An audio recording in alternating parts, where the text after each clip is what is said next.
बाहेरून खुसखुशीत आणि आतून मऊ असे हे स्वादिष्ट साबुदाणा बॉल्स दह्यासोबत खाल्लं ना तर मजा आहे ना दुप्पट येईल. तर आषाढी एकादशी स्पेशल मी तुमच्यासाठी ही रेसिपी घेऊन आलेली आहे. चला मग रेसिपी पाहूया. अगदी पावशेरभर इतके होईल ना तेवढी साबुदाणा मी भिजत घातलेला होता अगदी 4 ते 5 तासासाठी. मऊ असा भिजलासुद्धा गेलेला आहे. यानंतर आपल्याला लागणार आहे 4 ते 5 उकडलेले बटाटे. मध्यम आकाराचे हे बटाटे आहेत बरं का. खूप जरी मोठे असतील ना तर अगदी 2 ते 3 घेतलं तरी चालतील. आता उकडलेला बटाटा आहे ना किसणीच्या साह्याने किसून घेऊया, म्हणजे बटाट्याचे मोठे मोठे तुकडे राहणार नाही आहे. आणि बॉल्स बनवताना सुद्धा साबुदाण्याचे जे हे मिश्रण आहे ना ते अगदी मऊसर होईल आणि बॉलसुद्धा छान असे वळता येईल. यासाठी सगळे बटाटे किसून झालेले आहेत. यानंतर यामध्ये टाकूया 1 चमचा जिरे. खात असाल तर टाका, नाही टाकलं तर काहीच हरकत नाही आहे. यानंतर बारीक केलेली हिरवी मिरची टाकलेली आहे, म्हणजेच मिरचीचा ठेचा टाकलेला आहे. तिखट जे आहे ना ते तुमच्या आवडीनुसार कमी किंवा जास्त करा. त्याचबरोबर एक छोट्या वाटीने ना 1 वाटी जाडसर असे कुटून घेतलेले शेंगदाण्याचं कूट टाकलेलं आहे. त्याचबरोबर आता टाकूया यामध्ये बारीक चिरलेली कोथिंबीर. जर उपवासामध्ये तुम्ही खात असाल ना कोथिंबीर तर टाका, किंवा नाही टाकलं तरी चालेल. आता चवीनुसार मीठ टाकूया आणि सर्व जे मिश्रण आहे ना ते एकत्रित असं मिक्स करून घेऊया. चविष्ट असे हे साबुदाणा बॉल्स उपवासाच्या दिवशी आहे ना खायला खूप भन्नाट लागतात.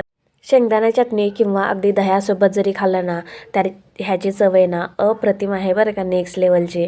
बाहेरून एकदम कुरकुरीत खुसखुशीत होतात आणि एकदम आतून आहे ना मऊ होतात.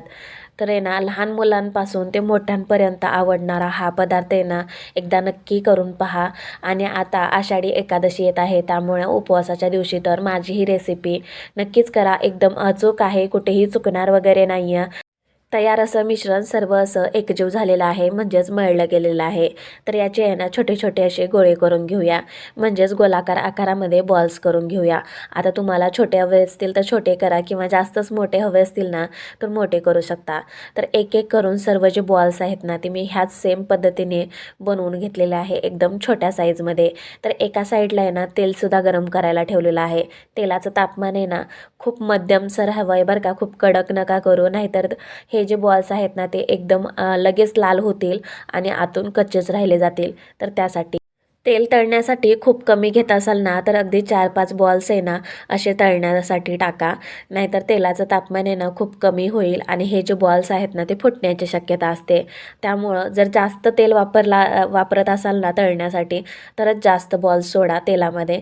तरी ते मी बॉल्स तळण्यासाठी खूप काहीसं तेल घेतलेलं आहे, त्यामुळं अगदी 10 ते 15 बॉल्स आहे ना आरामात ह्यामध्ये तळून होतात.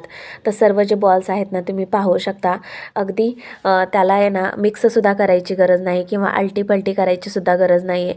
एकदम आपोआप एका बाजूने क्रिस्पी होतात तर दुसऱ्या बाजूने ते आपोआप पलटले जातात आणि मस्त असे क्रिस्पी ब्राऊन कलरमध्ये हे तळून होतात. तर तळले गेलेले आहेत, काढून घेऊया. तर मग मंडळी, तुम्हाला कशी वाटली ही कुरकुरीत क्रिस्पी साबुदाणा बॉल्सची रेसिपी? आवडल्यास एक लाईक नक्की करा आणि अशाच नवनवीन रेसिपी पाहण्यासाठी आहे ना आपल्या चॅनलला नक्की सबस्क्राईब करा. भेटूया पुढच्या रेसिपीसोबत. तोपर्यंत ही रेसिपी मात्र बनवून खूप एन्जॉय करा. तर मग भेटूया पुढच्या रेसिपीसोबत. धन्यवाद.